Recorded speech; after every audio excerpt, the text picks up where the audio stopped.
Assalamualaikum warahmatullahi wabarakatuh. Bismillah, alhamdulillah, wassalatu wassalamu ala rasulillah Muhammad ibni Abdillah wa ala alihi wa sahbihi wa mawalah, amma ba'd.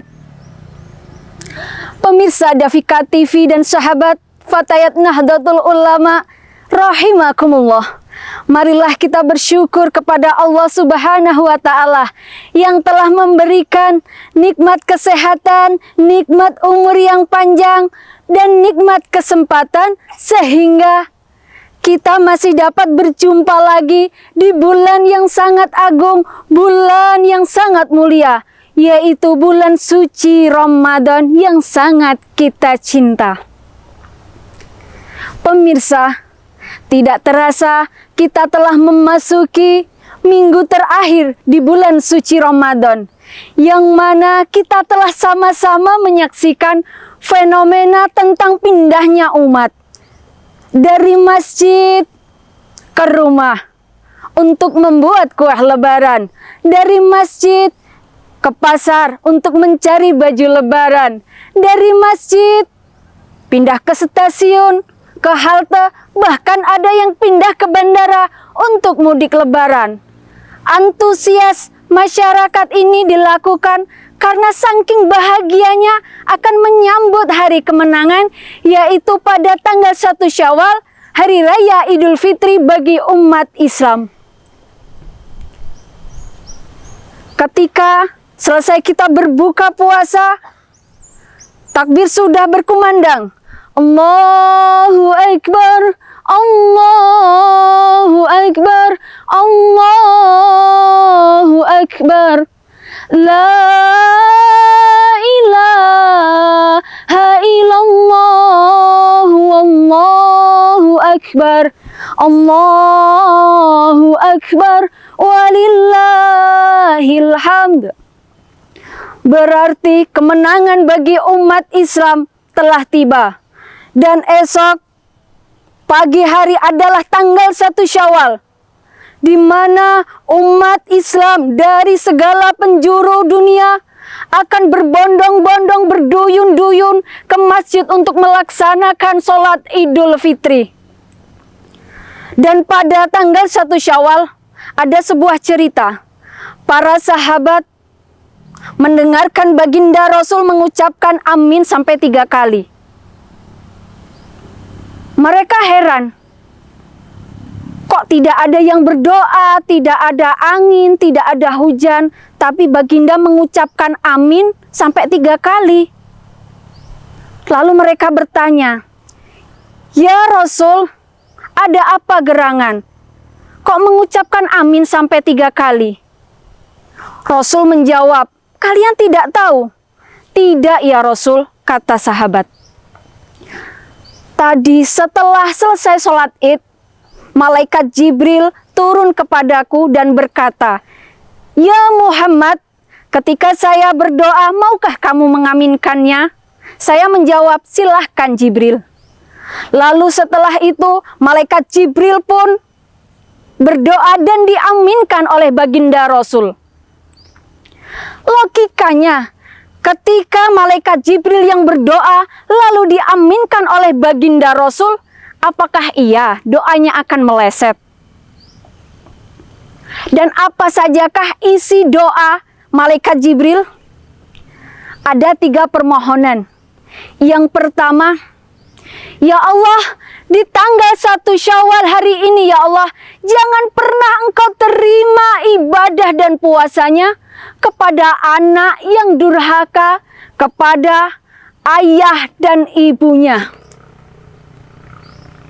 Mungkin belum tentu ya, setiap kita ini adalah orang tua, tapi sudah pasti, sudah tentu setiap kita adalah anak. Jadi sudah menjadi tradisi kebiasaan, setiap lebaran kita mudik, kita sungkem kepada bapak kita, mohon ampun kepada beliau. Beliau yang sudah banting tulang kerja keras dengan segenap upayanya untuk menafkahi kita. Dan kepada ibu kita yang telah bertaruh nyawanya, merelakan sakit yang luar biasa, seperti sakitnya disayat pedang yang sangat tajam. Tapi beliau ikhlas demi untuk melahirkan kita. Tapi terkadang ketika sudah dewasa, kita seperti kacang lupa kulitnya. Jadi untuk itu, di momen kemenangan ini, di hari raya Idul Fitri, setelah sholat Id, datanglah ke orang tuamu. Mohonlah ampun kepada bapak dan ibumu. Karena setinggi apapun jabatanmu, sekaya apapun kamu, seluas apapun pengalamanmu, jika kamu durhaka kepada ayah dan ibumu, dan didoakan oleh malaikat Jibril, diaminkan oleh baginda Rasul, tidak ada bahagia yang bisa ditegakkan tanpa restu seorang ayah dan ibu. Dan hanya akan ada kehancuran serta kebinasaan yang mudah terjadi. Pemirsa Dafika TV rahimakumullah. Permohonan malaikat Jibril yang kedua, ya Allah, di tanggal 1 Syawal ini, hamba mohon jangan pernah engkau terima ibadah dan puasanya seorang istri yang durhaka kepada seorang suami. Kemudian jika ada seorang istri bertanya balik, ya Allah, jika suami saya yang durhaka bagaimana? Tapi di sini seorang istri ibarat swarga nunut neraka katut. Jadi dalam kondisi apapun, situasi apapun, seorang istri harus taat dan patuh kepada seorang suami. Karena di momen kemenangan ini, maka esok setelah sholat Id selesai, bersimpuhlah kamu di hadapan suamimu. Mohon maaflah dan meminta ridho kepada suamimu. Barangkali dalam rumah tangga sering tidak sengaja dan terkadang hilap membuat sakit hati suami. Dan sebaliknya, seorang suami pun harus rela memberi maaf dan meminta maaf kepada seorang istri. Terkadang seorang suami membuat sakit hati seorang istri dan tanpa disadari membuat air mata seorang istri terjatuh. Lalu permohonan yang ketiga, doa malaikat Jibril, ya Allah, di tanggal 1 Syawal ini jangan pernah engkau terima ibadah dan puasanya seorang umat yang tidak mau memaafkan kesalahan sesama umatnya. Pemirsa, meminta maaf itu perkara yang berat, tapi memberi maaf itu lebih mulia. Allah berfirman, A'udzubillahi minasyaitonirrajim. Bismillahirrahmanirrahim. Khudillu afwa wa'mur bil urfi wa'arid 'anil jahilin. Jadilah pemaaf dan suruhlah orang-orang berbuat kebaikan. Serta janganlah hiraukan orang yang bodoh. Sahabat Dafika TV rahimakumullah. Dengan puasa Ramadan, kita tingkatkan iman dan takwa kita perbaiki hubungan kita dengan Allah. Dan dengan hari kemenangan hari raya Idul Fitri, kita perbaiki hubungan kita dengan sesama manusia. Hablu minan nas. Kita saling sambung silaturahmi, kita saling memaafkan satu sama lain.